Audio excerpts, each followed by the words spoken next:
우리 함께 보실 말씀은 신약성경 로마서 2장 말씀입니다.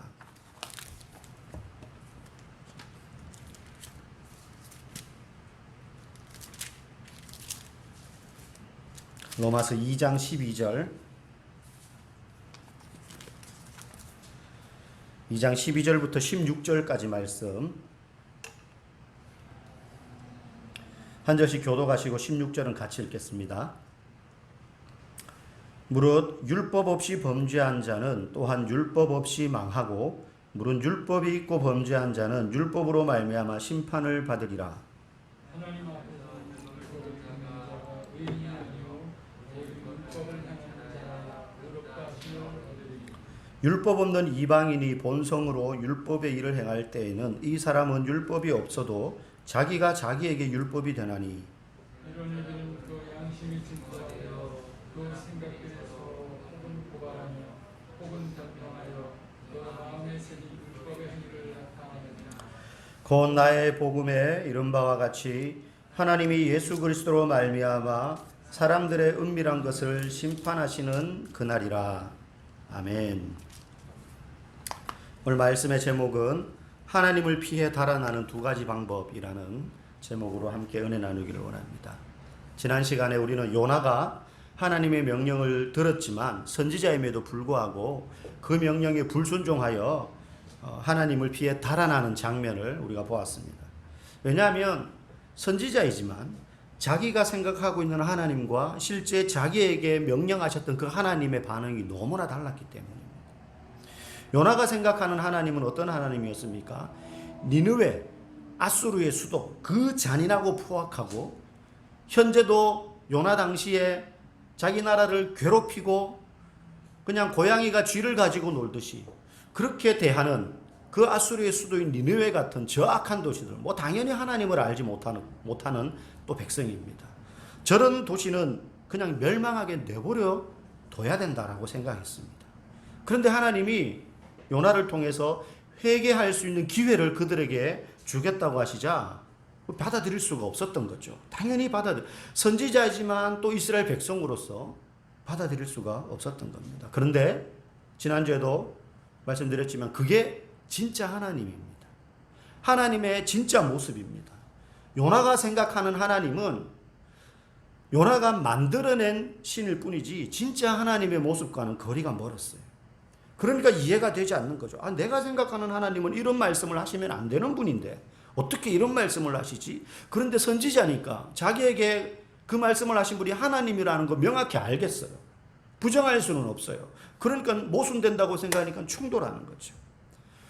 우리도 내 삶에 나의 경험과 판단과 이성으로 이해되지 않는 일들이 생길 때 분명히 그런 일들이 많이 생깁니다. 왜 내가 이런 병에 걸렸지? 왜 내가 이런 일을 겪어야 되지?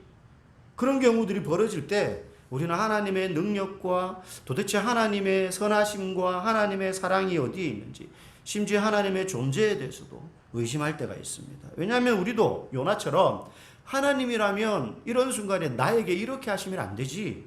하나님 나에게 이렇게 해주셔야지 맞지. 라고 생각하는 하나님의 모습이 내게 다 있고 그게 진짜 하나님의 모습이라고 믿고 있기 때문에. 그래서 우리도 이런 일이 생기면 요나처럼 분노하기도 합니다. 요나도 그랬습니다. 그래서 요나는 하나님을 피해서 달아나려고 했던 거예요. 갈 수 있는 한 멀리 가려고 요바항에 가서 다시스로 가는 배를 잡아탄 겁니다. 요나서 전체를 보면 우리가 앞으로도 계속 요나를 주제로 살펴보겠지만 인간이 하나님을 피해 달아나는데 두 가지 방법이 있음을 알 수 있습니다. 오늘 로마서를 통해서 그걸 한번 다른 각도로 들여다보자는 거예요. 우리가 2장을 지금 12절부터 16절까지 읽었지만 로마서 1장에서 3장에서는 이 사이에는 두 부류의 사람들을 언급합니다. 그러면서 이 두 부류의 사람들이 각자 다른 방법으로 하나님을 피해 달아나고 있다라고 바울은 언급하고 있어요. 첫 번째 어떤 부류의 사람들이 있는가? 대놓고 하나님을 거부하는 사람들이 있습니다. 대놓고 하나님을 거부하는 사람들. 오늘 본문 12절 앞부분 보면 이렇게 말합니다. 무릇 율법 없이 범죄한 자. 율법 없이 범죄한 자. 이 사람들은 어떤 사람들입니까? 율법과 상관없이 사는 사람들입니다. 율법을 알지도 못하는 사람들입니다. 당연히 하나님을 알지 못하고 하나님을 거부하는 사람들이죠. 받아들이지 않고 믿지 않는 사람들입니다. 그러면 이 사람들은 도대체 어떤 사람들인가? 그들의 행태가 어떤가? 1장에 보면 나와요. 1장 29절 말씀 우리 같이 한번 읽어볼까요? 1장 29절 시작. 곧 모든 불의, 추악, 탐욕, 악의가 가득한 자요, 시기, 살인, 분쟁, 사기, 악독이 가득한 자요, 수군수군하는 자요. 뭐 뒤에 30절에도 또 쭉 그만큼 더 나옵니다. 이 사람들이 율법 없이 범죄한 자들입니다. 율법과 상관없이 그냥 자기 본능대로 욕망대로 이기적인 욕심을 따라 산다는 거예요. 그리고 또 어떤 부류의 하나님을 피해 달아나려는 사람들이 있는가 하면 오늘 보면 12절 그 뒤에 나옵니다. 12절 뒤에 보면 물은 율법이 있고 범죄한 자라는 말이 나와요. 앞에는 물은 율법 없이 범죄한 자가 나오고 그 다음에 물은 율법이 있고 범죄한 자. 율법이 있다는 건 율법을 안다는 거예요. 하나님의 말씀을 안다는 거예요. 하나님의 말씀을 안다는 건 적어도 표면적으로 오늘날 그리스도인이 될 수 있습니다. 바울 시대 같으면은 유대인들이 될 수 있겠죠. 하나님의 말씀인 율법을 아는 사람, 성경을 아는 사람들이에요. 그리고 하나님을 믿는다는 사람들이에요. 그런데 이 사람들도 율법이 있고 범죄한 자로서 율법으로 말미암아 심판을 받을 거다라고 말해요. 그러면 이 율법이 있고 율법을 알면서 범죄하는 사람들이 어떤 사람들인가? 우리가 16절까지 읽었지만 17절, 18절 한번 읽어봅시다. 시작. 유대인이라 불리는 네가 율법을 의지하며 하나님을 자랑하며 율법의 교훈을 받아 하나님의 뜻을 알고 지극히 선한 것을 분간하며 이렇게 되어 있어요. 그러니까 율법을 너무 잘 알아요. 선생이라는 거예요. 그 뒤에 보니까 맹인의 길을 인도하고 어둠에 있는 자의 빛이다라고 스스로 믿고 있어요. 20절에 보니까 끝에 말해요. 어린아이의 선생이라고 스스로 믿으니. 두 부류의 사람들이 언급됩니다. 율법 없이 범죄한 자, 시기, 살인, 탐욕, 추악, 악의가 가득한 자요, 수군수군대는 자요. 율법과 상관없이 살면서 범죄하는 사람들이죠. 이 사람들은 율법 없이 망한다 그랬습니다. 12절에 보니까. 근데 또 한 부류의 하나님을 피해 달아나는 사람들이 나오는데 율법이 있고 범죄한 자, 유대인들, 소위 선생이라고 말하는 사람들, 어두운 자들의 빛이요, 맹인의 선생이요, 스스로 그렇게 믿는 사람들, 우상을 숭배하고 하나님과는 전혀 관계없이 자신들의 욕망을 따라 사는, 범죄하며 사는 사람들과 율법을 잘 알아서 그 말씀대로 사니 당연히 도덕적으로도 살려고 하는 유대인들을 모두 언급하면서 이 두 부류의 사람들에 대한 결론을 3장에, 로마서 3장에 가면 이렇게 말해요. 우리 3장 10절 한번 읽어봅시다. 3장 10절 시작. 기록된 바 의인은 없나니 하나도 없으며. 근데 그 앞에 9절에 그렇게 말해요. 그러면 어떠하냐? 우리는 나으냐? 결코 아니라. 유대인이나 헬라인이나 다 죄 아래 있다. 율법 없이 범죄하는 헬라인들이나 바울 자신도 포함되는 겁니다. 다 죄 아래 있다. 깨닫는 자가 한 명도 없다. 그러면서 12절에 이렇게 말해요. 다 치우쳐 함께 무익하게 되고. 3장 12절에 다 치우쳐. 여기서 치우치다라는 말은 곁길로 빠지다 이 뜻이에요. 곁길로 빠지다는 거예요. 한 집단은 하나님의 율법을 따르려고 성실하게 노력했고 다른 부류의 사람들은 그걸 아예 무시하고 자기들 마음대로 살았지만 바울은 평가하기를 둘 다 곁길로 빠졌다는 거예요. 각기 다른 방식으로 하나님과 상관없는 삶을 살고 있는 사람들이라는 거예요. 얼마든지 그럴 수 있어요. 전자의 경우는 뭐 당연하겠죠. 율법, 하나님의 말씀, 하나님과 관계없이 사는데 그 하는 행위의 결과들이 다 악할 수밖에 없고 결국은 멸망의 열매를 맺을 수밖에 없는 겁니다. 그런데 대단히 열심히 신앙생활을 하는 사람의 경우도 그 신앙생활이 열심이면 열심일수록 하나님을 피해 달아나는 경우가 결과적으로 나타나더라는 거예요. 여러분, 누가복음 15장에 보면 탕자의 비유라고 일컬어지는 두 아들의 이야기가 나오죠. 우리가 너무 잘 압니다. 그 중에 동생이 이 배은망덕한 싸가지 없는 동생이 아버지가 멀쩡히 살아 계신데 어차피 아버지 죽으면은 형이랑 나랑 유산 나눠줄 텐데 그 유산 지금 미리 땡겨주셔 해가지고는 아버지 유산을 미리 챙겨받고는 율법과 상관없이 아버지의 훈계와 아버지는 분명히 반대했을 겁니다. 근데 그것과 상관없이 여기서 이 예화에서 이 아버지는 하나님이거든요. 하나님의 훈계와 율법과 상관없이 그 아버지의 통제를 벗어나 자신의 욕망을 따라 마음대로 삽니다. 그 동생은 자기에게 주어진 복을 복인 줄 모르고 막 살아요.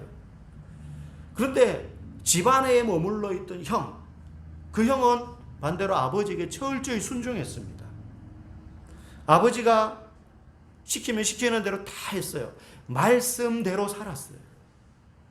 그런데 아버지가 남은 재산으로 그 가지고 간 아버지 유산을 다 탕진하고 돌아온 그 동생에게 아버지가 그 형의 재산으로 아직 준 건 아니지만 아버지 재산이지만 결국 형한테 줄 거잖아요. 그걸 가지고 동생에게 잔치를 베풀어 주자 이 형이 막 분노합니다. 분노한 이유가 뭡니까? 저런 못된 동생 놈에게는 잔치를 베풀어 주면서 그에 반해 그동안 아버지 곁에서 군말 안 하고 열심히 순종하며 일해온 자신에게는 이런 환대를 해준 적이 없다는 사실입니다. 그것 때문에 분노해요.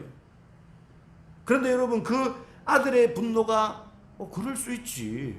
이 아들한테도 그런 환대를 해줬어야지 평소에 라고 생각할 수 있는데 그 아들의 마음을 우리가 자세히 한번 살펴보자는 거예요. 큰아들. 이 아들이 분노했던 이유를 가만히 살펴보면 이 큰아들이 아버지에게 그동안 순종했던 것은 아버지 그대로 사랑해서가 아니라 내가 이렇게 순종을 해왔으니 언젠가 아버지는 나에게 마땅히 잘해줘야 되지 않느냐라는 그 감정적인 부채를 아버지에게 안겨줌으로 아버지를 자신이 원하는 대로 통제하려고 했던 그 마음의 근원이 있다는 거예요. 내가 이렇게 열심히 했으면 당신이 나를 이렇게 대하면 안 되지. 내가 이렇게 일한 만큼, 당신을 위해서 순종한 만큼 당신은 나에게 잘해줘야 될 책임이 있는데 그 책임을 방기했다. 그래서 화가 난 거예요. 여러분, 이런 식의 사고방식을 우리에게서도 흔히 찾아볼 수 있습니다. 직장인들이 회사 생활을 하다가 회사를 옮기게 되는 이유 중에 하나가 바로 연봉입니다. 월급. 제가 예전에 청년들 직장 다니는 그 청년들을 지도했었는데 그 친구들의 많은 고민 중에 하나가 취업과 결혼과 이직이에요. 기도 제목을 내면 거의 이 세 가지예요. 결혼에 대한 고민은 혼자만 가지고 있지 그렇게 잘 맺어지지가 않으니까 오히려 드문드문한데 이직. 대부분 직장 생활을 하는데 지금 여기가 마음에 안 드는 거예요. 그래서 옮기고 싶은데 어디로 옮겨야 되며 언제 옮겨야 되며 옮기는 게 맞을까요? 이런 상담을 많이 합니다. 그런데 이직하는 제일 큰 이유 중에 하나가 연봉이 월급. 좀 더 많이 준다는 거예요. 똑같은 일인데. 아니면 좀 더 거기는 편한데 회사가 크고 여러 가지 복지나 혜택 이런 게 좋으니까 글로 가고 싶다는 거죠. 내가 회사를 위해서 열심히 일했지만 그 회사에서 공로를 알아주지 않는다고 생각될 때 나에게 더 많은 돈을 줄 수 있는 회사로 이제 옮겨가는 겁니다. 여러분 근데 직장인들의 속성은 어떻습니까? 회사를 위해서 내가 열심히 일했는데 나를 왜 이렇게 연봉을 저쪽 회사보다 적게 주냐라는 거지만 그 마음은 가만히 뜯어보면 무슨 마음이에요? 회사를 위해서 열심히 일한 게 아니고 사실은 나를 위해서 한 거죠. 나를 위해서 열심히 한 거예요. 회사가 잘 되면 나도 잘 되는 거니까. 근데 내가 열심히 일해서 사장은 점점 부자가 되는 것 같은데 나는 연봉이 제자리. 해마다 나는 그냥 온몸을 던져서 부서져라 일하는데 월급이 안 올라요. 그러면 억울한 마음이 드는 거예요. 나 이만큼인데 왜 대우를 안 해줘? 아니, 너무 부당한 거 아니야? 그러면 이제 옮기고 싶은 마음이 당연히 드는 겁니다. 이게 나쁜 게 아니죠. 직장과 직원, 사장과 회사원, 고용주와 피고용인 그 관계에서는 나쁜 게 아니라 이건 당연한 겁니다.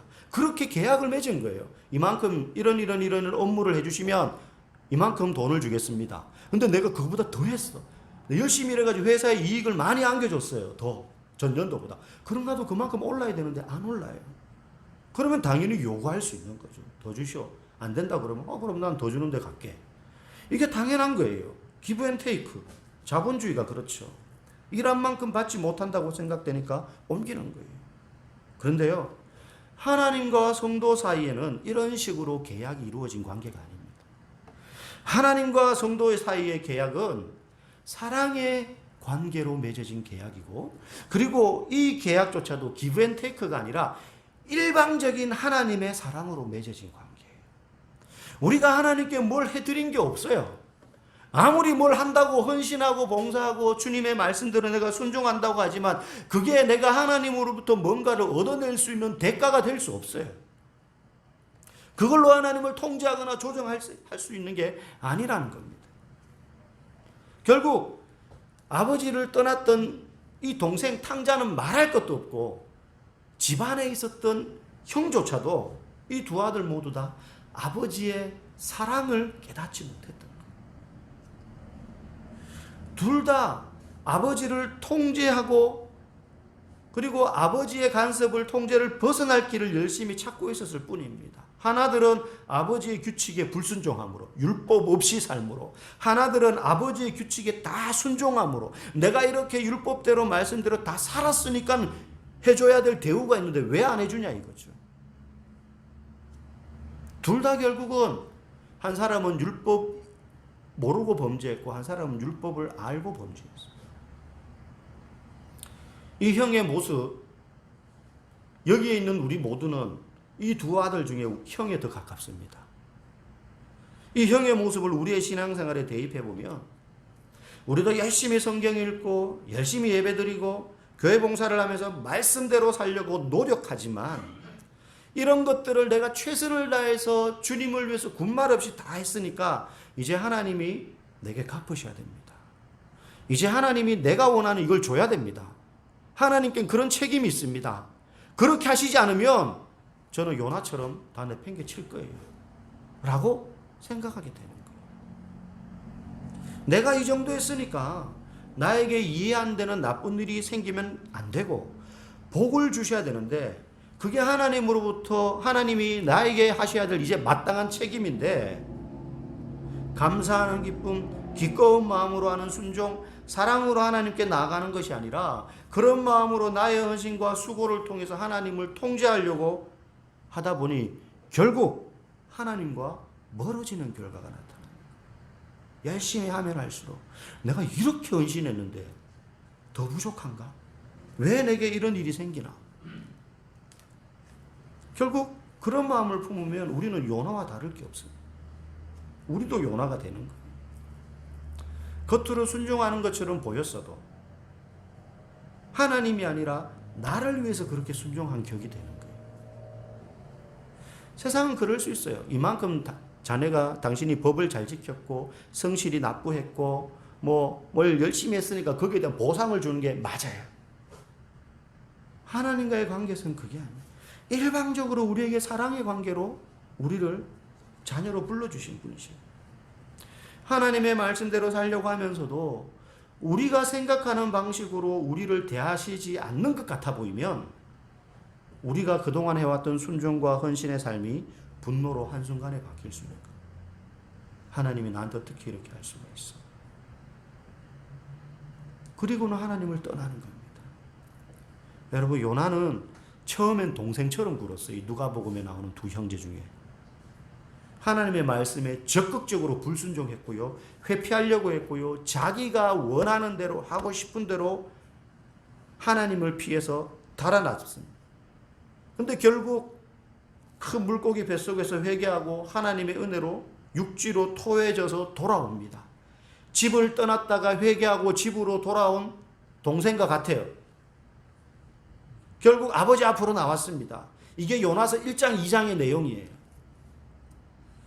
그러나 요나는 마지막 뒤에 3장 4장에서는 니느웨에 가서 하나님의 말씀을 전하라는 명령에 순종하지만 결국은 그 3장 4장도 자세히 살펴보면 자신의 메시지를 듣고 회개하는 니느웨 사람들의 회개를 하나님이 받아주시자 용서하거든요. 그들이 막 회개하니까. 그렇게 하시자 요나는 누가복음 15장의 그 형처럼 죄인들에게 은혜와 긍휼을 베푸신 하나님께 화를 내고 분노합니다. 이 형이 저 못된 먹은 동생놈에게 왜 짐승을 잡아가지고 잔치를 베풀어주고 다시 아버지의 가락지를 끼우고 옷을 입혀가지고 아들의 신분으로 회복시켜줍니까? 왜 용서합니까? 분노했던 형처럼 요나도 하나님께 분노합니다. 요나는 죄인에게 베푸시는 하나님의 인자하신 은혜를 결코 이해하지 못했어요. 그 형도 마찬가지였어요. 동생에게 저렇게 행동하시는 아버지를 이해할 수가 없었어요. 왜? 자기가 생각하는 아버지의 모습은 저런 배은망덕한 동생은 호적에서 파버려가지고 아들로 다시 받아주면 안 되는 아버지라고 생각했기 때문에 요나도 그렇게 하나님을 생각했어요. 우리도 그렇게 하나님을 생각할 수가 있어요. 요나는 하나님으로부터 달아나고 또 달아났어요. 처음에는 배를 타고 멀리 가려고 물리적인 거리를 벌리려고 했지만 그 다음에는 하나님 앞에 끌려서 사명 감당하기 위해서 왔음에도 불구하고 마음의 거리를 벌려서 하나님을 피하려고 했어요. 우리는 어떻습니까? 코로나가 창궐해서 참 모여서 예배드리기가 여의치 않은 시기이지만 어찌되었든 우리 교회뿐만 아니라 많은 교회들이 온라인으로라도 하여튼 어떻게든 예배의 끈을 놓지 않게 하기 위해서 여러 수단으로 예배를 드리곤 있습니다. 물리적인 거리가 멀어지는 것도 위험하지만 사실 우리의 마음의 거리가 하나님으로부터 멀어지고 있지는 않습니까? 그러나 아무리 하나님을 피하려고 해도 요나의 모습을 보면 알 수 있듯이 하나님은 언제나 한 걸음 더 앞서 계셨어요. 하나님 역시 다양한 전략을 구사하면서 하나님을 떠나려 했던 요나보다 더 다양한 전략을 구사하시고 박넝쿨도 보내주시고 다시 말라 죽게 하시고 그러시면서 그분의 자비를 이해하지 못하고 그리고 받을 자격도 없는 저와 여러분에게 새로운 방식으로 끊임없이 자비를 베푸시는 분이십니다. 우리는 하나님의 자비와 은혜 안에 사는 존재입니다. 여러분 비닐하우스 안에 있으면 그 안에서 아무리 선풍기 틀어도 더워요. 제가 5월 달에 저기 단양에 예전에 가서 그 수박 농사를 좀 거둔 적이 있어요. 동료들이랑. 그 5월 그때가 한 20일, 5월 하여튼 중순쯤 됐던 것 같아요. 이제 하우스 안에 있던 수박 모종을 노지에다 옮겨 심는 거예요. 처음 그런 일을 해봤죠. 와, 5월 달이면 그래도 살만하거든요. 밖에서 선선해요. 오전에. 근데 오전에 그 일을 하는데 하우스 안에 들어갔는데 10시가 되자 그 하우스 안에 아무리 부채질을 하고 선풍기를 틀어놔도 안 돼요. 그거 자체가 뜨끈뜨끈한데. 우리는 하나님의 은혜와 자비에 집 안에 하우스 안에 살고 있어요. 아무리 벗어나려고 해도 하나님의 은혜는 우리를 덮습니다. 그러므로 우리가 날마다 나에게 베풀어지는 이 은혜와 사랑에 주목하고 집중할 때 우리는 이해할 수 없는 일이 내게 일어나는데도 불구하고 하나님의 일하심과 역사하심을 믿음으로 한 걸음 앞서 일하시는 주님을 소망하고 볼 수 있게 되는 거예요. 근데 이 사랑과 은혜를 내가 다시 내 안에서 길어 올려 그것을 묵상하지 않으면 바로 눈앞에서 벌어지는 이해할 수 없는 일들 때문에 요나처럼 우리는 반응할 수 있어요. 이 형처럼 반응할 수 있어요.